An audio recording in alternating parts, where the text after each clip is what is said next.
Shalom, everybody, and Lishana Tova. Rabbi Rudin here. Wanted to share just a little quick word about the blowing of the shofar and Rosh Hashanah and the month of Elul, which we're in right now. And just wanted to mention that usually every year I talk about the 10 reasons that Saadia Gaon back in the 10th century explained why we blow the shofar. Always wondered about that. Why do we need 10 reasons? Isn't there like one reason? But so I thought this year I would present them all at once and kind of try to see if there's a pattern or some way to understand all this. So basically, Saadia's 10 reasons kind of break into two categories. One is history, and the other one is right now. So in terms of history, part of the history itself breaks into two categories: stuff that already happened and stuff that has not yet happened. How can you say stuff that has not yet happened is part of history? I think that speaks very deeply to the root of what it means to be a Jew.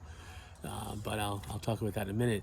So, but in terms of events, so we look at the creation of the world, which is symbolized by the blast of the shofar, because as Saadia says, when a new ruler is crowned, they blow the shofar to announce the beginning of the realm, and this is the beginning of the realm of the creation of the world, the Kadosh Baruch Hu of God.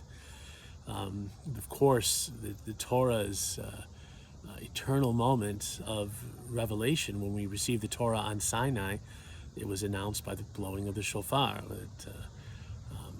And then, of course, I should preceded that by mentioning that another seminal Jewish event happens on a mountain with the sacrifice of Isaac, where the shofar, the ram's horn, perhaps is the origin story of the ram's horn, is that this willingness to give, on the part of Abraham, give the most precious thing that's part of who he is, and Yitzchak, Isaac's willingness to give himself, brings us back to that moment.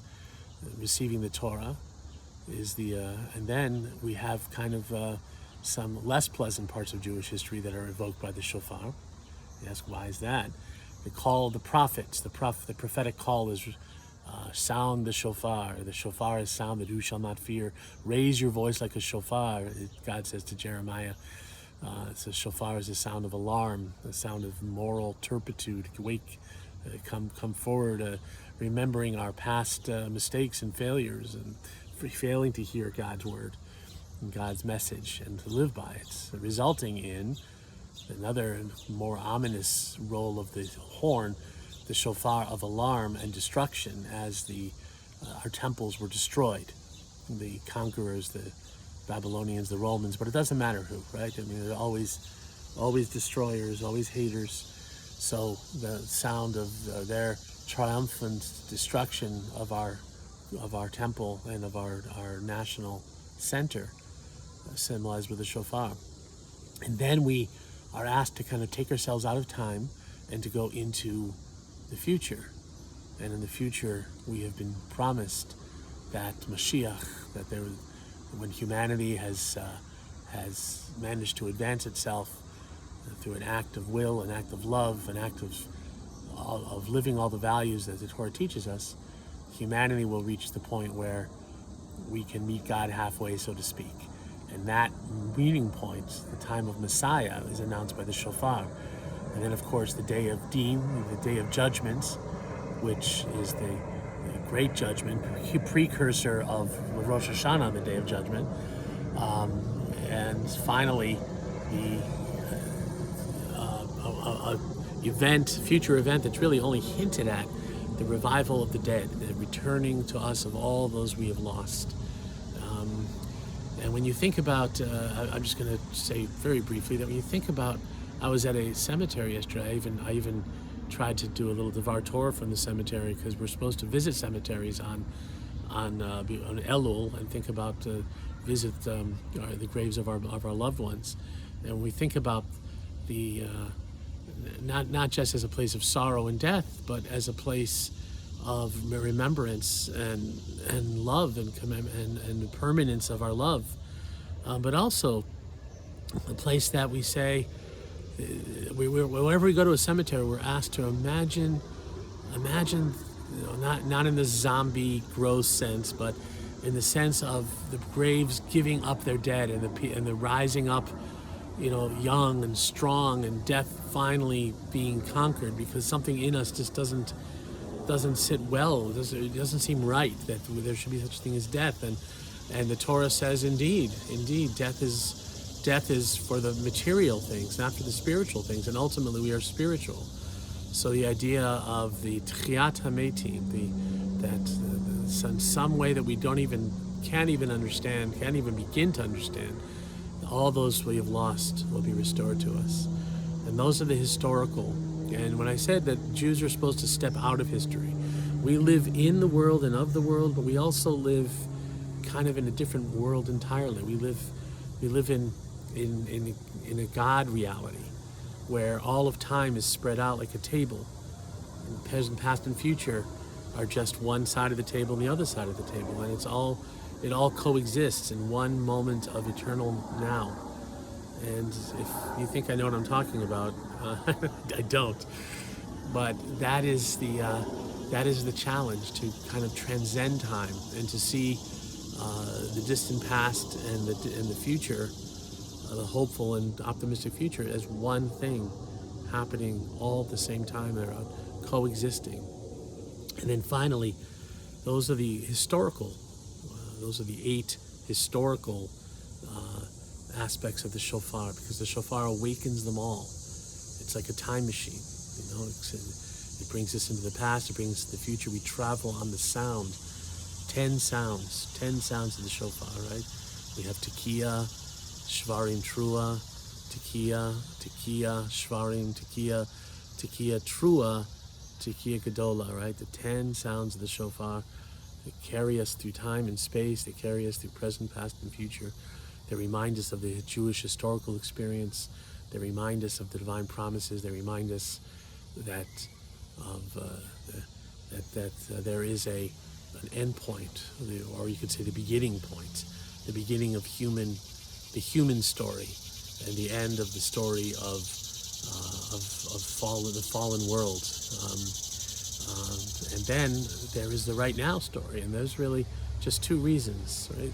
Reason number 1, as alluded to before, is that the sound of the shofar awakens us to self-judgment, to course corrections. It awakens us to examining our faults, not other people's faults, not what other people have done to us and our aggrievement against other people, but our own issues. And this is an exercise I've been working on this year. And I'm thinking about the bad stuff I've done, mistakes, the things I've overlooked, especially the closest people in my life. And then I balance that against the things that, insults and injuries that I have suffered. And if I'm honest, I am way in the red. I've done a lot more sins of commission and omission than have been done to me, and so it makes it somehow changes it a little bit to think, that as it says in the Talmud, why do you point out the little speck in somebody else's eye when you have a giant beam sticking in your eye? And it's interesting to do a little bit of a spiritual accounting like that. I wonder what the results would be if you would do that. Thinking about the things, missions, the things that you've said, done, the opportunities we've had that we've missed, versus the things that have hurt us, and it makes you wonder. So that's the first of the kind of right here and right now, to look at ourselves, try to look at ourselves objectively, try to look at ourselves from the point of view, looking at our lives as a work of art, right? What would you add? What would you take away? What would you edit? And the teaching that it's all possible. And then finally, the Rambam mentions this, is that shofar is meant to wake us up. And I love the question, if you were asleep right now and you woke up, what would that be like? If our normal lives were lives of sleeping, what would we awaken to? What is the higher reality that something in us says is happening that we seem to just miss, maybe because of the rush of every day? So I'll leave it there. The idea of self-examination and the idea of self-transcendence, of awakening. So I will wish you all Shana Tova. It's 10 minutes, 10 reasons we blow the shofar. And I hope these words and these thoughts might help make it a little more meaningful. Let's see if I can do it one-handed.